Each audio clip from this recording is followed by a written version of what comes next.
আদানি গোষ্ঠী সম্পর্কে Hindenburg report নিয়ে ভারতে ব্যাপক রাজনৈতিক সাড়া পড়ে গিয়েছিল।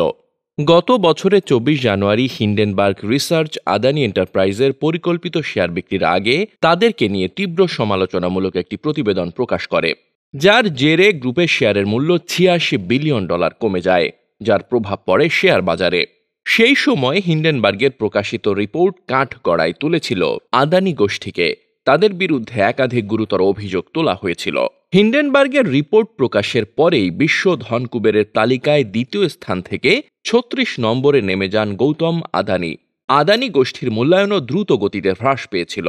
এই বছরের জুনে securities and exchange board of India Adani গোষ্ঠীর বিরুদ্ধে ভারতীয় নিয়ম লঙ্ঘনের অভিযোগে নোটিশ জারি করে। হিন্ডেনবার্গ রিসার্চ প্রথমবারের মতো তাদের রিপোর্টে কোটাক মাহিন্দ্রা ব্যাংকে স্পষ্টভাবে চিহ্নিত করে, যে কারণে কোটাক ব্যাংকের শেয়ার দাম জুনের শুরুর দিকে সর্বনিম্ন স্তরে চলে গিয়েছিল। এর জেরে কংগ্রেস, তৃণমূল সহ সকল বিরোধী দল লোকসভা ও রাজ্যসভায় বিজেপি সরকারকে চেপে ধরে। প্রধানমন্ত্রী নরেন্দ্র মোদীর বিরুদ্ধে আদানি গোষ্ঠীকে সুবিধা দেওয়ার অভিযোগ তোলার জন্য কংগ্রেস নেতা রাহুল গান্ধী সহ তামাম কংগ্রেস ও বিরোধী দলগুলোকে নজিরবিহীনভাবে সাসপেন্ড করা হয়।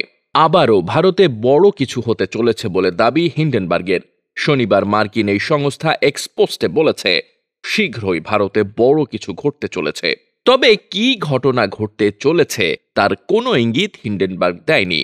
তবে বিশেষজ্ঞ মহল মনে করছে, হিন্ডেনবার্গ রিসার্চ এবারও কোনো একটি ভারতীয় কোম্পানি সম্পর্কে তাদের সংগ্রহ করা তথ্য প্রকাশ করতে চলেছে। Desk report, বার্তাবাজার।